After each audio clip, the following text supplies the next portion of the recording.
sa candidate. Surprise à la convention présidentielle de dimanche dernier, l'arrivée d'un visiteur qui s'appelle Dieudonné. On va l'écouter. Il a traversé votre fête. Voilà, on l'écoute. Personne n'est bon, personne n'est mauvais. Après, il y a des gens qui ont des idées, des projets. Et je pense, d'ailleurs c'est pour ça qu'il sera certainement présent au second tour de ces élections présidentielles. Sa résistance et sa longévité sont spectaculaires. Voilà, il dit que vous serez présent au second tour de l'élection présidentielle, il dément appeler à voter en votre faveur, mais il vous fait des compliments. Alors on s'étonne parce qu'effectivement il était candidat contre Madame Sirois en 97 à Dreux. Oui. Vous voulez dire que les esprits changent? Quelles sont les valeurs que vous partagez avec Dieudonné? Écoutez, d'abord il ne faut pas s'étonner qu'il soit venu à la fête des BBR où l'entrée est libre et pour tous les Français. J'ai d'ailleurs dit si Madame Buffet voulait venir, on lui fournirait d'ailleurs l'escorte nécessaire pour qu'elle puisse circuler librement chez nous. N'est-ce pas? Le Front National, c'est un espace de liberté. Alors, Monsieur Dieudonné est venu, sans risque d'ailleurs. Hein. C'est un homme qui a du talent, qui a du courage, qui a du cran. Bon, par conséquent, il n'y avait aucune raison, même si on ne partage pas, et beaucoup de nos amis ne partageaient pas ses opinions, eh bien de lui faire grise mine.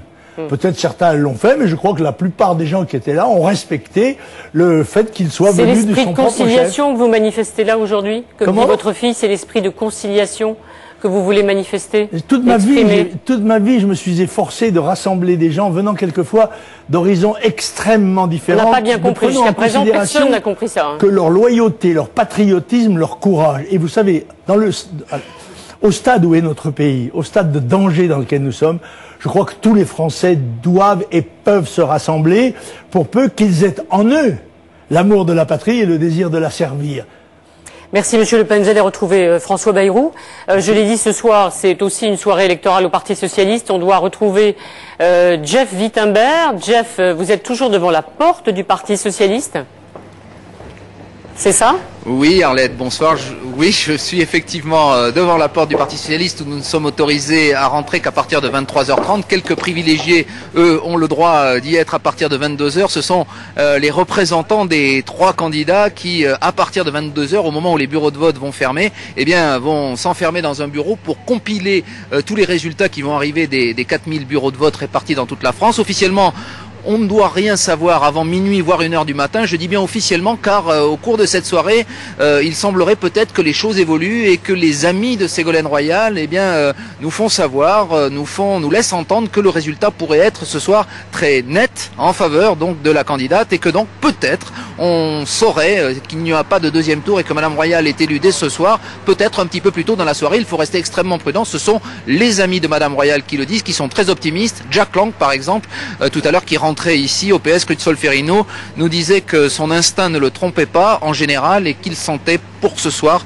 une victoire de sa championne. Mais il faut rester prudent. Voilà, il faut rester prudent, il faut surtout rester sur France 2 parce qu'on suivra effectivement en direct et on vous donnera les résultats au fur et à mesure que nous les aurons, à la fois sur la participation puisqu'on vote jusqu'à 22h et puis ensuite les premières tendances pour savoir si effectivement Ségolène Royal l'emporte dès le premier tour.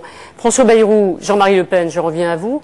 François Bayrou, d'abord je voudrais vous demander si vous pensez qu'il est souhaitable que Jean-Marie Le Pen puisse être candidat à l'élection présidentielle, c'est-à-dire qu'il ait les 500 signatures.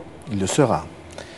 Jean-Marie Le Pen, c'est la 5e fois qu'il va se présenter à l'élection présidentielle. Et comme à chaque autre échéance, il annonce qu'il n'aura pas les signatures. C'est une manière de mettre en scène la victimisation dont il prétend être la victime, dont il prétend être l'objet. Mais je voudrais dire 2 choses à propos de ce que j'ai entendu de M. Le Pen. La première chose, c'est qu'il a dit que M. Frêche avait des saillies pittoresques. La dernière saillie pittoresque, celle qui vous donne cette impression de série, c'est que M. Frêche a dit des harkis qu'ils étaient des sous-hommes. C'est pas exactement ce que j'appelle une saillie pittoresque, s'agissant des harkis, de cette région et de ce que croient un certain nombre de ceux qui ajoutent foi dans vos propos. Et la deuxième chose, c'est qu'on n'a pas bien expliqué, vous n'avez pas bien expliqué pourquoi M. Dieudonné Mbala était venu vous voir. M. Dieudonné est venu vous voir parce qu'il a un point commun, croit-il, avec vous et les vôtres, hein, c'est qu'il pense que c'est là qu'il va trouver du soutien pour la seule chose qui le motive et qui est son antisémitisme. Et comme vous je ne frappe pas bas, je frappe je vous croyais du pays des mousquetaires, du pays des coupes jarrets. Je frappe au niveau. N'essayez pas de faire des mots. Ce sont des mots qui traduisent une faiblesse. Monsieur Dieudonné est venu vous voir pour cette raison. Vous êtes dans sa tête, vous savez pourquoi je sais pourquoi. Il vous l'a dit? Il ne me l'a pas dit et il ne risquera pas de me le dire. Alors. Mais vous êtes avez un refusé, chasseur, vous avez senti. Vous avez refusé. Oui, je peux sentir, aussi bien que vous.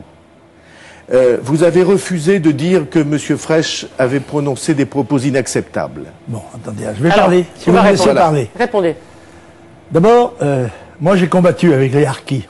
Oui. Et les harkis de cette région savent que je les ai défendus depuis 40 ans qu'ils ont été rapatriés en France et traités de façon misérable par les gouvernements français, y compris ceux auxquels vous apparteniez vous-même. Bon, eh bien, je crois qu'eux n'ont pas de doute. Mais tout le monde sait que Frêche, en particulier les élus régionaux qui le fréquentent, savent qu'il dit tout et n'importe quoi. Et quelquefois, évidemment, c'est repris par la presse. Ils ne sont pas toutes reprises, ces saillies. Mais ils en reprennent quelques-unes quand elles touchent le secteur du racisme ou de ces choses-là.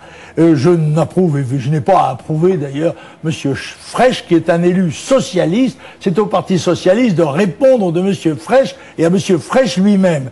Quant à M. Dieudonné, vous lui prêtez des opinions, vous lui prêtez des dessins, des calculs qui sont purement les vôtres. Vous ne savez pas du tout.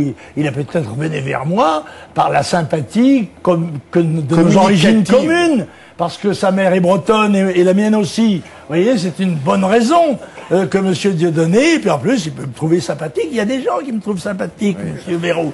Alors, même Dieudonné, pourquoi pas. Et je vais vous dire une chose. Sachez bien une chose.